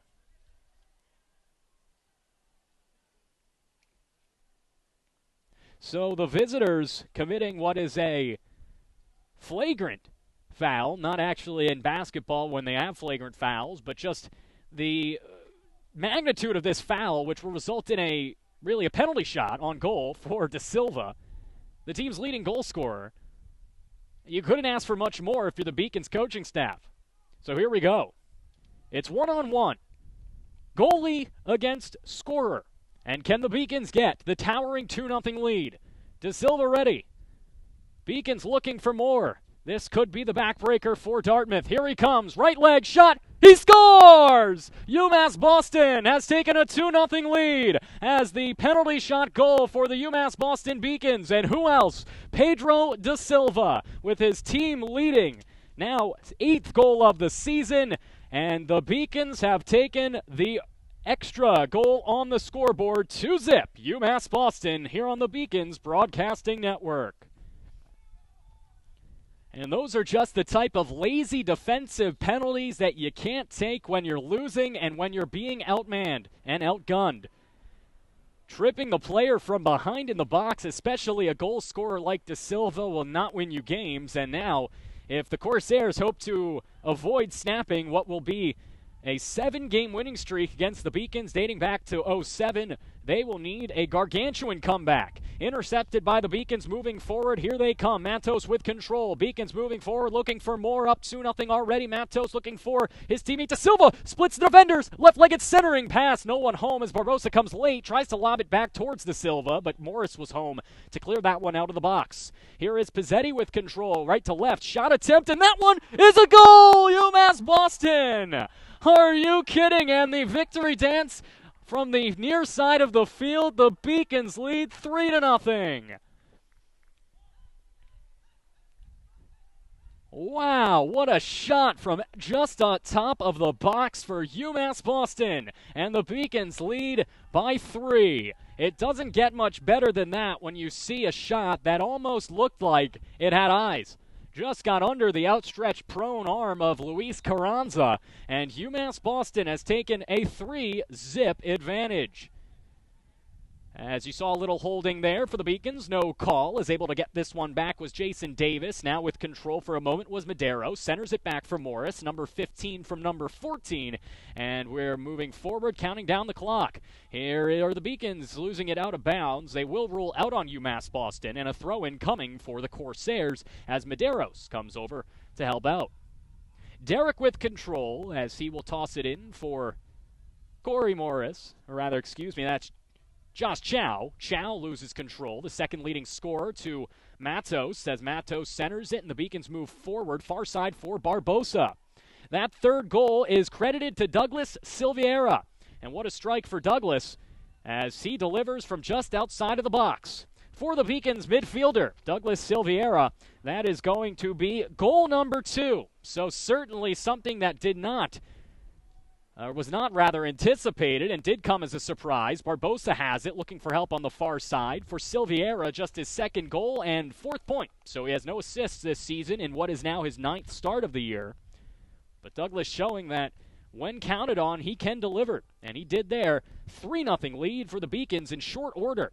As just 4 minutes into this second half of play, the Beacons have scored twice, thrice throughout the entire game, and lead 3-0 as the Beacons have control. No whistle there, getting it and holding on momentarily, and then sprinting by the defender and deferring here now to Pizzetti. Excuse me, that was DaSilva with control. DaSilva now has it, far side look. Instead, he'll just defer back. Vidal unable to catch up to that one. Cunha will send it to the far side of the field, and moving forward here are the home Beacons looking for more. Like dogs on raw meat right now as they smell blood. Looking for the ender right here. If they get another goal, that would perhaps put an end to it. Oh, just a brilliant opportunity on the header by DaSilva, but unsuccessful. Actually, it looks like that might be off of the Beacons. Yes, it was. Was not DaSilva. It looked like Lima out there. It was Mattos, in fact. It's tough to see these numbers sometimes, especially when they're turned around. The blue numbers on the blue stripes certainly aren't advantageous to the eyes from high atop Beaconville. Regardless, it's advantageous to be up 3-0 with just 40 to go, and that's where the Beacons are, as getting shoved from behind was DaSilva. And despite all of that success, here in the second half and throughout the game, the Beacons know that they could even be playing better. We've seen a lot of unforced turnovers, some errors. They haven't resulted in any sort of offensive attack because the Beacons have just been way too strong and quick for the Corsairs. but instead of what could have been a 5 or 6 goal lead right now, it is 3. DaSilva chasing over on the forecheck, unable to get there. Mattos will join him, but Fernandez is able to get it out of harm's way. Eventually it comes to the near side for Derek Medeiros. Derek will send it all the way towards Cunha. Vidal in the area, but Cunha able to clear it with his noggin. And now to the near side here for UMass Boston, it's Paul Aaron. Aaron will get this one up towards DaSilva, as DaSilva will defer down to number 11, Douglas Silveira, who scored the last goal, as you just heard moments ago. Far side of the field for the Beacons, moving forward with an opportunity. It's been all Beacons here in the second half, really all game, but especially here in half number 2. The Corsairs have not really even got it past the circle for more than just a few moments. They'll try to do it here, as this one is a stretch pass for Vidal, but even the most proficient goal scorer in the conference is unable to beat the defense of the Beacons, as Cunha catches up, clears it out, and results in a throw-in. Substitution will ensue for the visiting Corsairs. Looks like Jason Davis will trek into the game. Jason played much of the first half, number 11 in white. And now this one is a whistle as a Beacon is down, and we'll see what the call is. Might get a card. We will. Red card on the Corsairs. And for the remainder of the game, the Beacons will be up a man. And for the remainder of the game, the Corsairs will be down a man. And it's not just any man. It's the leading goal scorer in the LEC, Matt Vidal. And he's getting a talking to from his coach in what was a absolute cheap shot. Beacon down on the field, and we have a timeout. Clock stopped for the whistle and the red card. UMass Boston leading 3-0, and some, red card. As Vidal will take a seat. What an absolute cheap shot by one of the best players in this conference, and that is just sheer frustration. There's no doubt about it. He has not had an opportunity all afternoon. His team is getting absolutely obliterated, not only on the scoreboard, but also in the shot charts. And you see the frustration taken out on the UMass Boston Beacons on the far side of the field in front of that red corner flag. Everyone is okay, as the Beacons saw a bit of a scare there. But nonetheless, with 38-10 to go, a 3-0 lead on the scoreboard and a 5-0 lead in shots on goal, UMass Boston cannot like what they just saw there. Now that, obviously, UMass Boston with a 3-0 lead wants to play poised, wants to play determined, and doesn't want any stupid penalties, but when you see a team getting dominated like that, start laying cheap shots, it's in the back of your mind to get some revenge. Beacons can do that on the scoreboard here with the extra man for the rest of the way. Clearing all the way down, here's DaSilva. UMass Boston, DaSilva gets it in the center, as this one is a shot attempt off the right leg of the Beacons attacker. Now he's down momentarily, and he is okay. Looked like he might have been limping a little bit, but up and running back on D. Here come the Corsairs. Jason Davis, centering opportunity all the way down, unsuccessful in attracting number 2, Martins, and instead the Beacons have control. Near side centering pass. UMass Boston moving forward for a moment, and they will. Long stretch for UMass Boston. They lead 3-0 and have an extra man now due to the foul on Vidal, as now a centering opportunity and a goal! UMass Boston Beacons! They lead it 4-0, down to his knees. 4-0 UMass Boston, and the Corsairs will have a long bus ride home from this one as they look back at what might have been. So after the foul on Vidal, the red card and the boot, and now the Beacons' lead is up to 4 as they have continued to pile it on out of the locker room, and you have to wonder what Beverland said to his team, because he has gotten them out here rolling as UMass Boston leads it by a score of 4-0. It was DaSilva who got the goal. DaSilva now 9 goals on the season to lead the team, and soon enough he'll be at the top of the LEC as he is among the most prolific goal scorers early on in the conference, as more games like these last two, and he may find his way on top of the national scoreboard, as He has now 6 goals in his last game and a half. 4 last time out, now 2 here today, both here in the second half of play as the Beacons get control. There's Mattos jockeying for possession. Physical play for the Beacons, and here they come the other way, looking for DaSilva, but unsuccessful in getting it there was Mattos. He tumbles down, and now a discussion. DaSilva in the face out there of number 14, Derek Medeiros. As Medeiros and DaSilva, after Medeiros tripped number 9, Mattos, starting to get at each other. This game could get ugly quickly. Referees have to have control, as here is Davis looking for Martins and booted out with the strong leg by the Beacons and getting control Pizzetti. Marcus just sending it all the way down. Barbosa's like, I'll let that one go out of bounds. No use in taking my energy out here. He's played a lot. Very aggressive player, Rolando Barbosa. And now chasing after it DaSilva. He wants that 3rd goal of the day, the hat trick, if you will, as the Beacons looking for more. Here they come with the extra attacker trip from behind. We should get another. We should get another penalty. Instead, they let a continuation continue. And now, as the players tumble down like trees in the forest, we still won't get a whistle. I'm amazed that they didn't blow the whistle on that obvious foul, and now we might.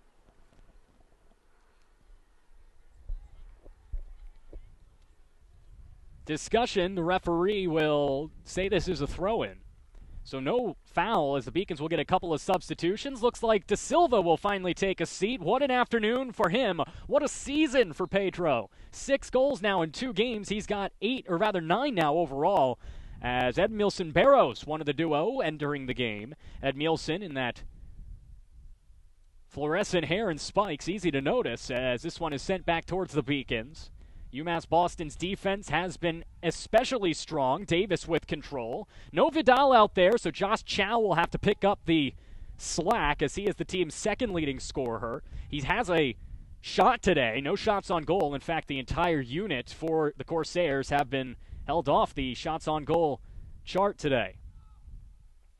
35 minutes remaining as we are just 10 minutes into the second half, and it feels like we've had a whole game's worth of action as this is offsides as Barbosa got out in front of number 3, Chris Parada, who's making his debut this afternoon here in the second half. Parada will now get the free kick as Barbosa runs right by him, almost kicked that one out of his grasp, but instead Parada is able to get it out of harm's way. Beacons, however, send it right back from whence it came. Here they come. Luis Mattos in on the action. Beacons now send it back.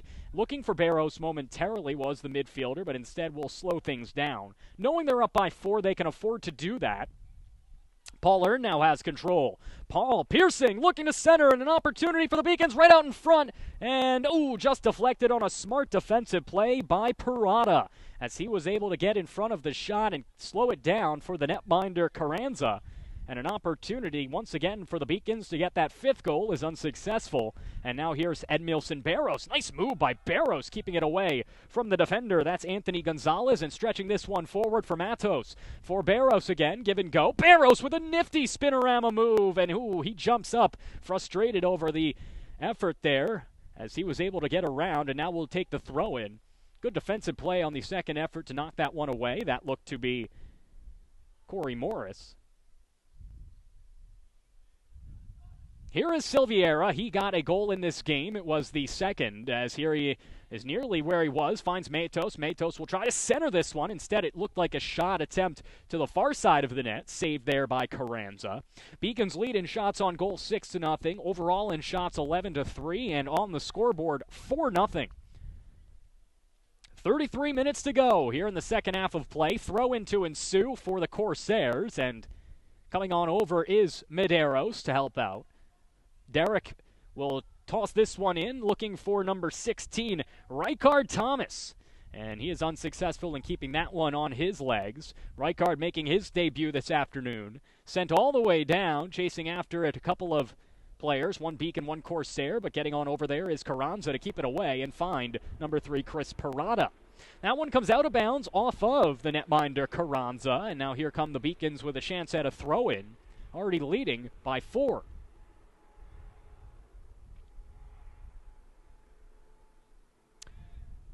Good play defensively by Kareem Hernandez to keep this one out of harm's way and eventually send it out of bounds on the far side of the field. Opportunity for Mateus Reese. Mateus centering pass with the throw in to Joshua Kang. Beacon's getting some reserves in now, an opportunity to do that, up by 4 with less than 32 minutes to go. And now here's Barrows. He may be a reserve, but he's a good one at that. Centering pass, they score! UMass Boston has put a 5 spot up, 4 in the last 15 minutes, and they lead it 5-0 here from Beaconville. It doesn't get much better than this here in the second half. What a job, what an effort by Edmilson Barrows, coming off the bench and onto the scoreboard with an assist this afternoon. UMass leads it by 5 here on the Beacons Broadcasting Network. We still have almost 32 minutes to go. The Beacons have scored 4 goals in less than 14 minutes.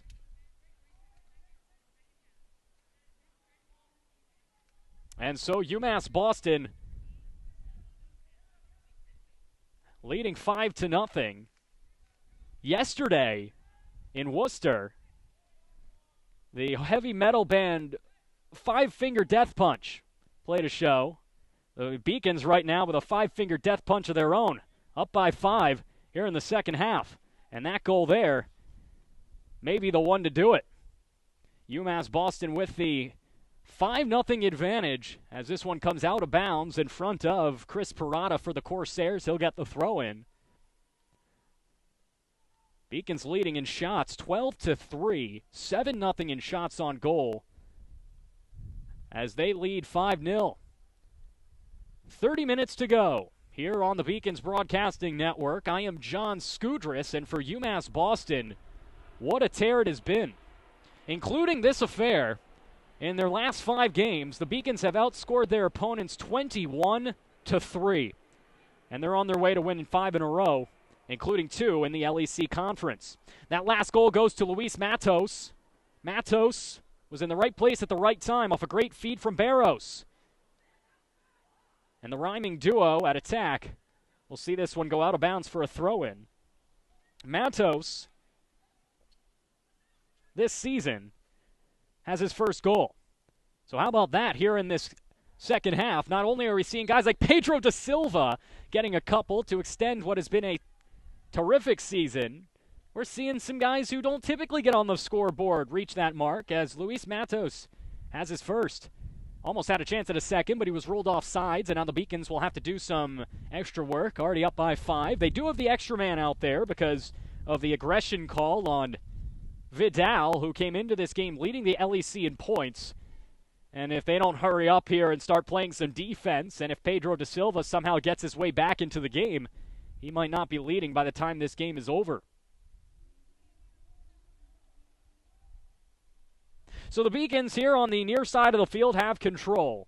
They will look to wind the clock down a little bit, although they'll stay aggressive, taking out 7 years of anger on these visiting Corsairs as both players tumble in the corner. Good defensive play by Fernandez, and he'll eventually draw the foul, as shoving him to the ground was the Beacon attacker, that is Mattos, who just scored moments ago.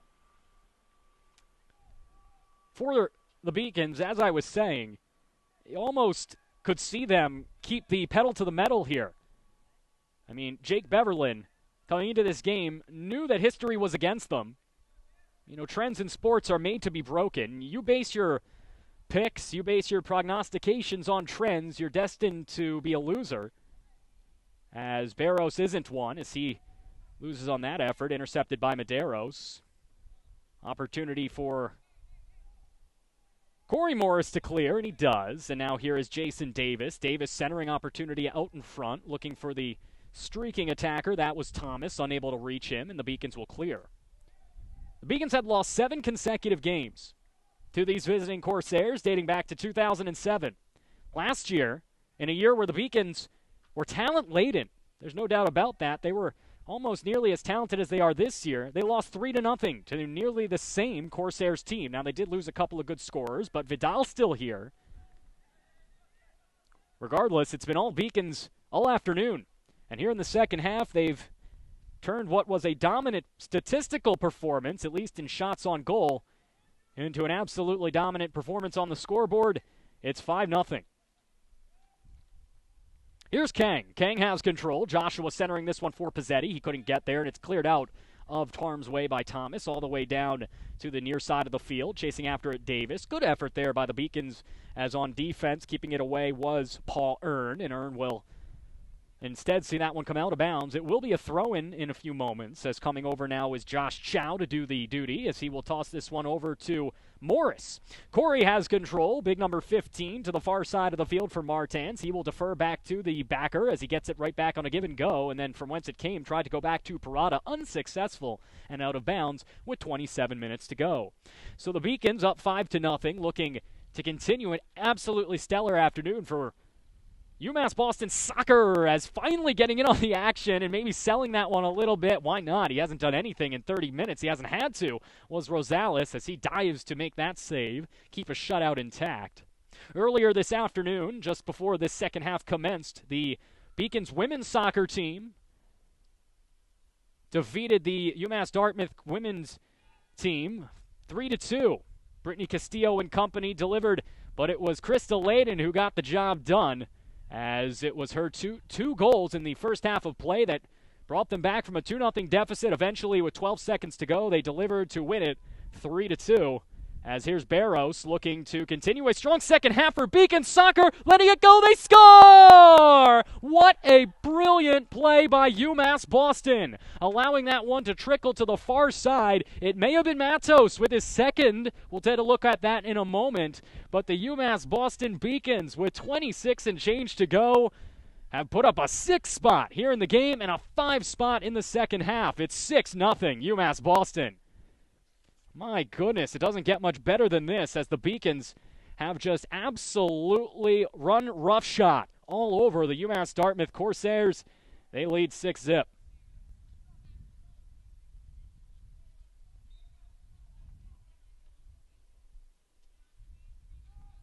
So the Beacons, after taking a 6-0 lead, will see some substitutions. They'll go further into the roster and the depths of their reserves to try to find some players to get some experience in what is now a one-sided blowout. Here is Kang moving left to right, centering this one out in front, getting held pretty clearly, and that one will result in a call as Martans was there on the hold. It's 6-0 UMass Boston. They've scored 5 goals in less than 20 minutes. I can't even do that on NHL 15. Certainly not on FIFA 15. I'm terrible at that game. I could be Brazil, and I could be playing not even USA. I would get destroyed. I could be playing Luxembourg, and I would still have trouble. Right now, playing the role of Luxembourg are the visiting Corsairs. Good save on the free kick opportunity, as diving to make that save was Carranza.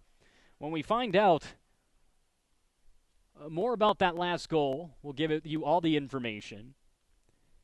Beacons leading 6-0. Far side corner opportunity for the home team, as that one is Mattos. I was correct. Able to technically tell that that was him, as this is the 7th goal of the game for UMass Boston. Off the corner kick, the Beacons have taken a touchdown advantage here from Beaconville. Holy smokes. Somebody get me these guys' autographs, because they are absolutely playing like superstars this afternoon. We still got 25 minutes to play, not even halfway through the second half of this affair. And the Beacons have scored 6 goals in the last 20 minutes and lead 7-0. I tell you, if you picked an afternoon, you couldn't have a better afternoon for soccer. A beautiful afternoon, not a cloud in the sky, not too windy. A good crowd, a solid crowd here on hand. And they're getting treated to an absolutely spectacular performance by the Beacons. And the Corsairs will start to see some reserves come in their own. Phil Birch will enter, number 4. As Rosales will signal, I got this one, guys. Don't worry about it. I'll pick this one up and do some house cleaning, get it all the way to the near side for his teammate Mateus Reese. Here's Kang with control.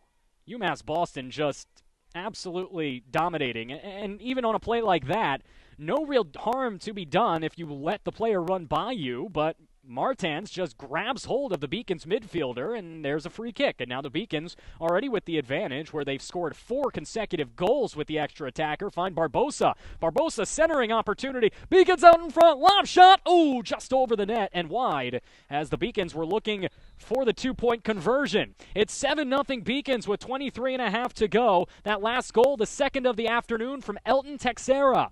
For Elton on the season, he continues what has been a spectacular campaign, as Teixeira is second on the team now with 6 goals. And folks, Pedro DaSilva, with his duo of goals this afternoon, now leads the Little East Conference in points with 18. After the throw-in, we'll get another whistle. This one might be the first in a while in the Beacons. I think it will be, as it looked like one of the Beacons shoved down a Corsairs midfielder, and we will get an attack advantage for UMass Dartmouth. Beacons leading 7-0. They've put a touchdown on the board, booted the extra point moments ago, and now shots on goal, even more staggering. 11-zip. They haven't gotten a single shot on goal for UMass Dartmouth. Almost makes the trip down from up north seem a little not worth it.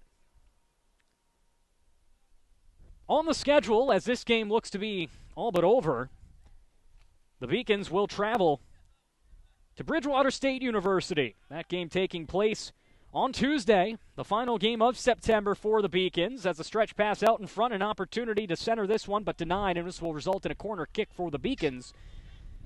3 consecutive road games for the Beacons, as they'll begin October after taking on Bridgewater State by heading down to Connecticut to take on ECSU, Eastern Connecticut State University. And then they'll close out that road trip on the 7th of October with a matchup at St. Joseph College up in Maine. Here's the corner for the Beacons, looking for another goal. That one just out of the grasp of Cunha, and instead will result in a goal kick for Carranza. You almost feel for Luis Carranza. Soccer's one of those games where you talk about great goalies, and you talk about all the efforts they make when they have great games. But when they have games like this, where it's 7-0, you can't really fault Luis Carranza on a lot of these goals. The Beacons have just outgunned, outmanned, and outshot their opponents. I mean, 11-0, shots on goal. You're going to blame the goalie? You can't. Here's Fernandez. Kareem loses it once again. Pizzetti has control, looking for help. Marcus loses it again, and this one will come out of bounds. I believe it will, in front of Fernandez for a Beacons throw. But for Carranza, who came into this game with a 1.46 goals against average, that will skyrocket. He'll have to play a lot more this season to get that back down from whence it came. Beacons have control. 20 minutes to go as they look to complete what is an absolutely dominant performance. They lost 7 consecutive games to the Corsairs dating back to 2007. They're winning 7-0 as that centering pass goes right out the lip of the net in front of Carranza. And the Beacons center it in front, and an opportunity on the trip inside the box, I believe. We'll see what the refs decide to call here, as tripping the Beacon was Ryland Foster-Gorbash. Looked like the Beacon out there was Mattos, who has been so fantastic all afternoon. We'll see what they call. UMass Boston would love to get another goal on the board. This one will still say outside of the box, as we will not get a penalty kick. Instead, a free kick from goal-scoring territory. We'll see if they, with the wall in front, will try to get a nice centering pass for a header by one of these Beacons reserves. Instead, it's a shot just over the net and the outstretched arm of Carranza, as Luis elevated in order to prevent the angle from opening up, but instead it goes out of bounds for a goal kick. 7-0 Beacons on the Beacons Broadcasting Network. I am John Skudris. We've got a couple of goals apiece by the likes of Mattos, Teixeira, and DaSilva. Beacons absolutely running roughshod. Here is Mateus Reese.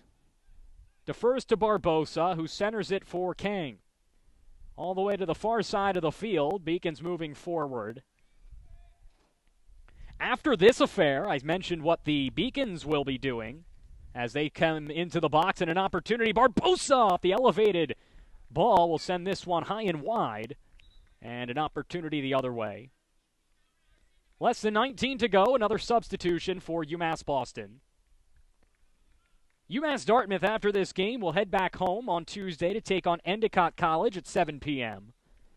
They'll head out on a road trip in a Little East Conference matchup against Southern Maine, and then head out to Mass Maritime Academy.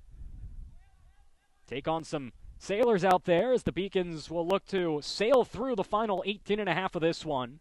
Out of bounds off of the Beacons. Fernandez picks it up, and we'll toss this one towards Carranza for a goal kick.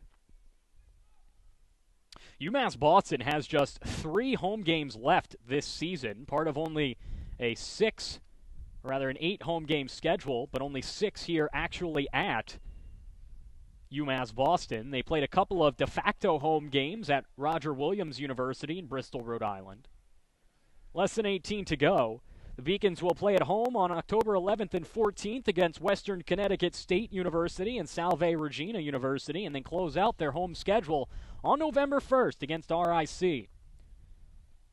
That will lead us into the Little East Conference Tournament on November 5th. That tournament begins that afternoon. Beacons, with the victory today, would move to 2-0 in the conference. They'd secure, at least through the weekend, their spot on top of the LEC, and now looking for more here as Mattos looking for the 3rd goal in the hat trick, but unable to get that through Kareem Fernandez. 17 and change to go as this one trickles out in front. Carranza, that was going to go wide. Regardless, he's going to keep it in play so he can boot this one deep and get it out of harm's way. He has been extra busy this afternoon. Meanwhile, his opposing counterpoint, that's Alfonso Rosales in purple on the right side of your screen. He might not even have to take a shower after this game. He hasn't faced a single shot. Here come the visitors. Corsairs looking for something, anything, as Gorbach unable to keep it on his legs, gets it to the far side. Morris centering in front, header opportunity, but unable to get there was Davis. And finally, Rosales getting in on the action, able to clean that one up and get it out of the box. So with the win, Beacons will improve to 2-0 in the conference, 6-3 overall. They'll increase that win percentage up over .635, as this one is all the way for Mattos, looking for his 3rd goal. Centers off of Fernandez's chest. That is legal. Mattos has control, looking for help, finds it. Barbosa centers it in front. Now Barbosa has it. Ooh, opportunity, but unable to get anything on that. A fine defensive play on Barbosa, as Davis was there and now cleared. Falling down was Carranza on the punt. Got a lot into it as Cunha is able to clear it out of the attacking zone. That was Davis looking for the header. Instead, it will come on a throw-in here from the near side. It looks like coming over to take that one will be Phil Birch. Birch just entering the game about 5 minutes ago after that 7th goal. Jockeying for possession was Delafeu. Feu unable to get it and out of bounds off of the Beacons. Good effort by Josh King as well, jockeying for possession, but now Birch will get the throw. Birch finds Delafeu. Delafeu unable to get it around the Beacon defender. That is Mattos. And now moving forward is Mattos with Earn. Here is Paul looking for help. He will find it in Barbosa. Barbosa keeps it inbounds and now moving forward. Beacons don't have numbers just yet. Barbosa slows up, looks to dribble past the defense. Instead, he slows up and tries to split the defenders with a pass. Unable to do so and cleared out by Fernandez. And now coming forward are the visitors. That is Martins, as Troy will eventually clear and out of bounds. So a throw-in for the Beacons will ensue. A substitution for the Beacons as well. A duo will enter the game for the first time as UMass Boston gets their reserves out there. They lead 7-0 with 14.5 to go in what has been a one-sided second half. The first half was one-sided in the peripheral statistics, but as Troy Martins looks to take a seat, he will. On the scoreboard, it was 1-0 after one half. It was very much up in the air, but ever since the halftime whistle sounded, the Beacons, well, they have shined a light to victory. They lead 7-0.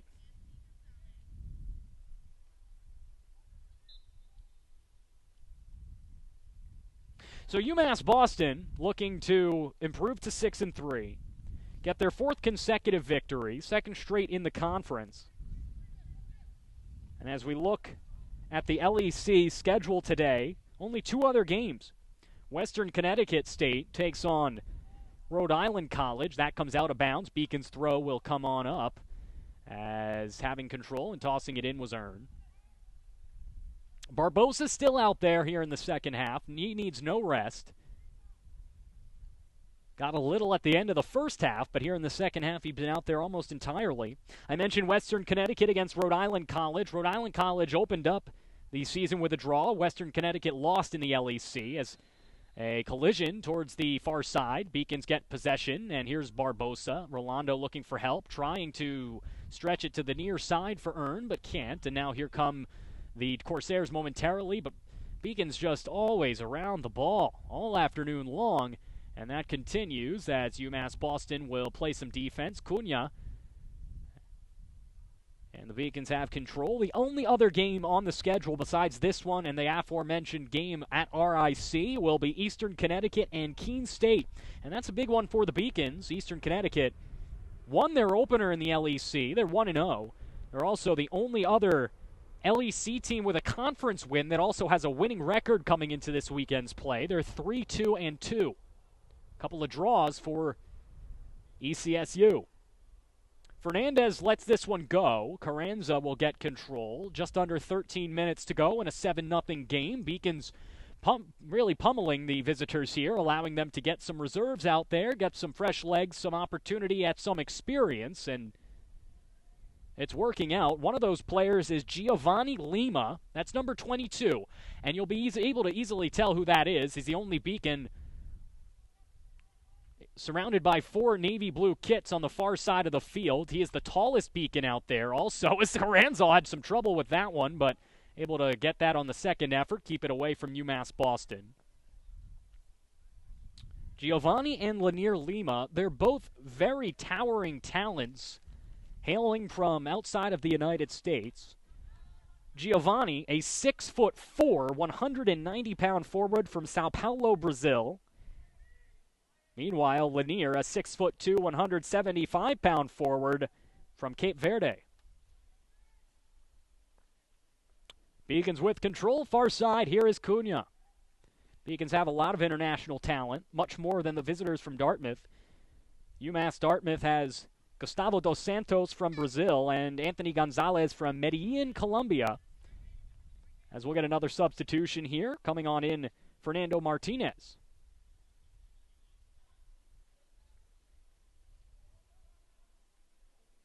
Taking a seat is Kareem Fernandez.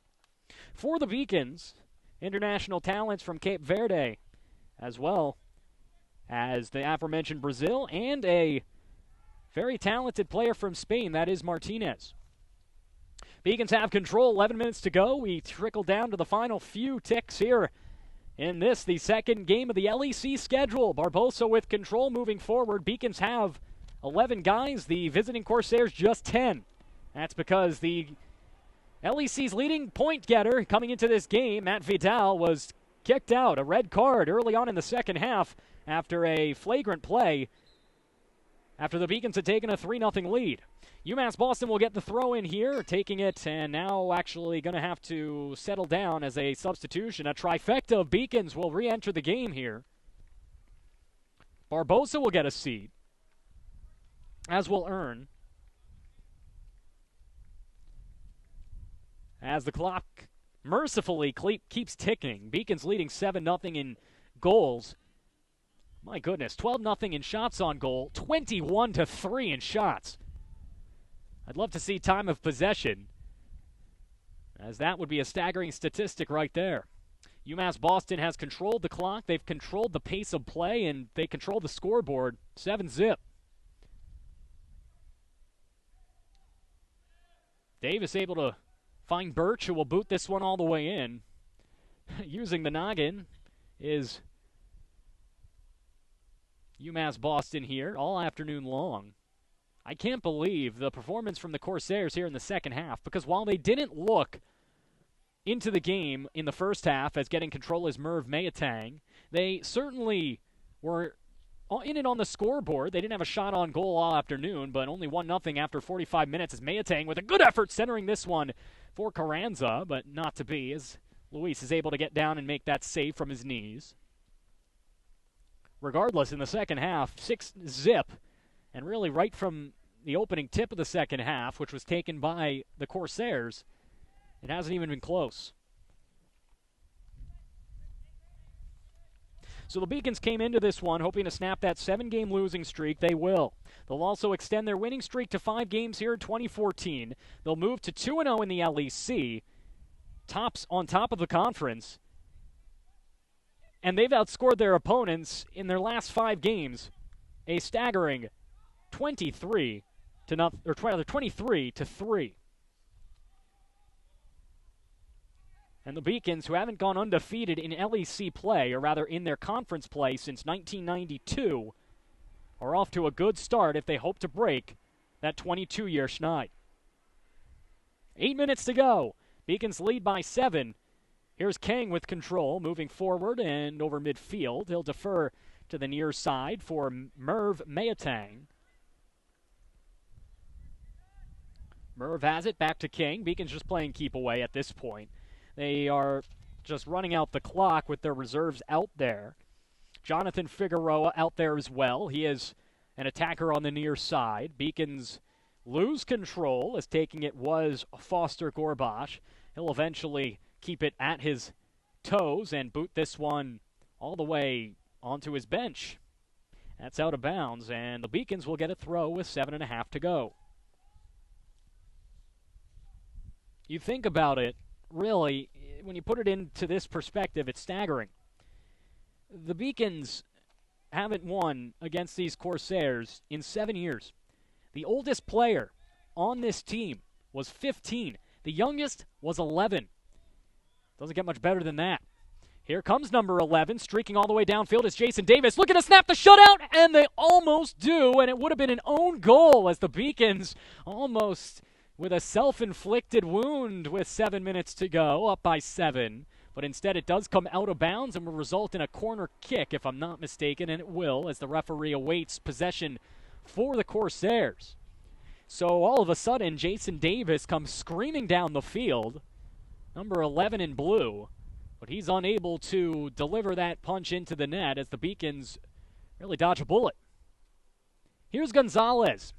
Anthony's strike across the field is unsuccessful. Header attempt is off and out of bounds. Coming on in to try to make that play was Parada, but he couldn't.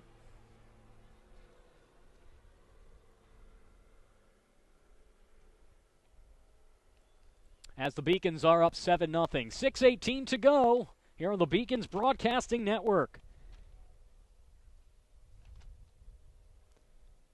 Beacons getting control, midfield looking to move forward. They are playing a lot of reserves here as Figueroa gets control. He'll try to push this one forward, getting it between his legs and moving forward is Mendez. Beacons looking for that 8th goal of the game, but Carranz is able to save that one. Not too much trouble there, although a short hop in front of him might have given him fits on a spin, but regardless, he's able to get down and make that save with 5 minutes and 40 seconds to go. Beacons leading on the scoreboard 7-zip on shots on goal, 12 to zip, and in shots total 21 to 3. Far side of the field for UMass Boston, just trying to play some keep away here. The Beacons women won earlier up in Dartmouth by a final of 3-2. Crystal Layden scored 2 in that game, and the Beacons won with 12.6 seconds to go. The men didn't have to white-knuckle it this afternoon. They scored early on an Elton Teixeira goal in the first half, gave them a 1-0 lead, and then on a penalty shot, Pedro DaSilva made it 2-0. He then made it 3-0 with his second goal of the afternoon, and it was off to the races from there after Matt Vidal was kicked out of the game with a red card after a flagrant play on the far side, Beacons side of the field near the corner flag to the right side of your screen. Vidal was given the red card, booted from the game, and the Beacons played a man up, already up 3-0, and since then, it hasn't even been close. Beacons scored 4 goals in about 10 minutes' time with the extra man, and since that point, when they went up 7-0, they brought out the reserves, taken the foot off the gas, if you will, and allowed this Corsairs team to at least get out of this without an embarrassing deficit as the Beacons will move forward. Here is Kang. Excuse me, that's actually Merv Mayatang. Kang in 19, Mayatang in 29. He gets the pass from Figueroa. Mayatang looking for centering help. He's double-teamed and now finds Figueroa. Jonathan centers. Header opportunity is unsuccessful for Lima, as that was not Lanier. That's Giovanni out there, standing at 6'4" to lead the team in height. And even with that 6'4" frame, unable to get the head on that opportunity from Figueroa. So with 3.5 to go, Beacons will advance to 6-3, 2-0 in the LEC. The visiting Corsairs, their first loss against the Beacons in 7 years.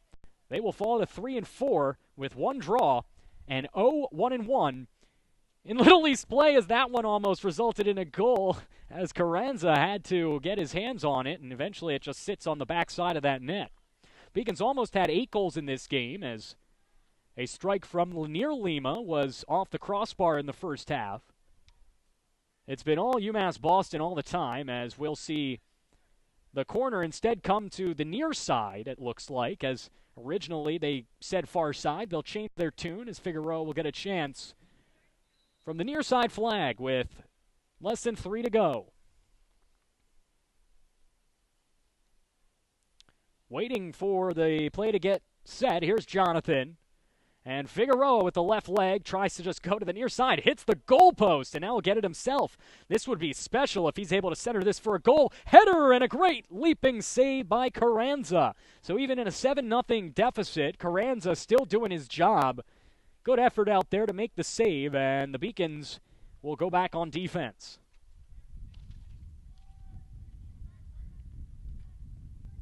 Earlier this week, in what should be a week to remember for Corsairs head coach Henry Almeida, as this one is off the side of the net after a shot attempt by Figueroa. It was initially saved by Carranza. The deflection off of the hand of the netminder went out of bounds, and with 2 minutes to go, Beacons will have yet another corner, as I think Figueroa will take this one as well. Regardless, like I was saying, it should be a memorable week for Henry Almeida, who became the winningest coach in program history with his 64th victory earlier on, as this one is saved by Carranza off the header. It was a 7-0 rout of Salem State that gave them and their head coach that program-leading 64th victory. However, that shows how quickly in sports things can change. You win 7-0 against one team, on the road no less, to win your 64th victory in program history, to lead the program, and then the very next game you'll lose 7-0, and oh, how fleeting success is here in the world of sports. Beacons getting control and looking for 8 with a minute to go. We tick down to the final minute of this one. Kang has control as Mayatang will get it, center it in front, header in, and just a bit wide for the Beacons, as some of these reserves would love to get their first career goals. But as we tick down to 50 seconds remaining, the ball is thrown in from the sideline for the Corsairs netminder, as Carranza will get control. He'll defer on this one. You can see Larice just saying, get me the heck out of here. It's been a long afternoon for the Corsairs, especially their goalkeeper, facing 26 shots, 16 of them on goal. 26 shots to 3, 16 shots on goal to 0.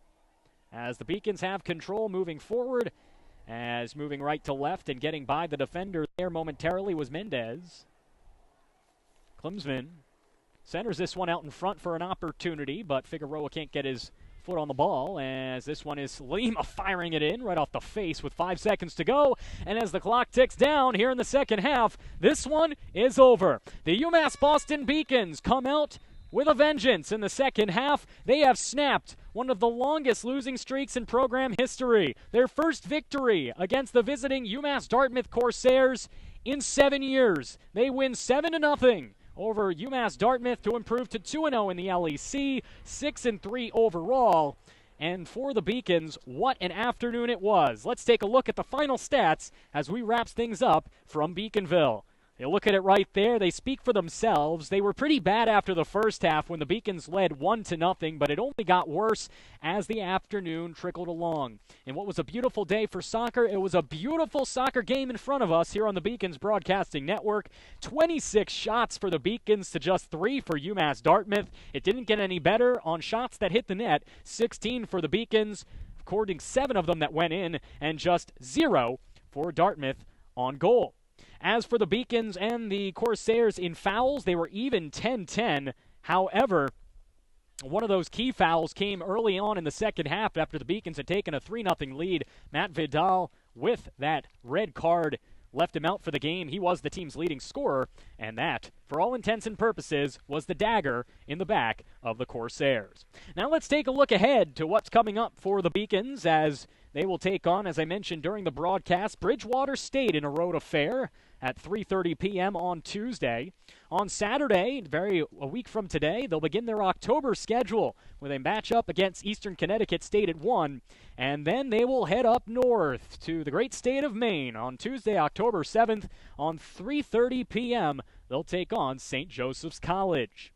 Beacons winning this one by a score of 7-0. I want to thank my broadcasting crew, the producer, Seth Orensky, always doing a great job. UMass Boston's own star shortstop, Brian Fiella, doing a phenomenal job as the director this afternoon. Couldn't have done it without him. Don't forget Jason Jolish, who did a great job as the camera operator, as usual, here on the Beacons Broadcasting Network. So as we wrap things up here from Beaconville, a 7-0 victory for the Beacons as they see 2 goals from DaSilva, 2 from Teixeira, and they get another duo from Mattos. They win it 7-0, 6 in the second half, and snap a 7-game losing streak to the visiting UMass Dartmouth Corsairs. Hallelujah! The Beacons are 6-3 and well on their way to another successful campaign in the Little East Conference. For everybody involved in the broadcast this afternoon here on the Beacons Broadcasting Network, I am John Skudris. Good night, good luck, and good soccer. We'll see you next time on the Beacons Broadcasting Network.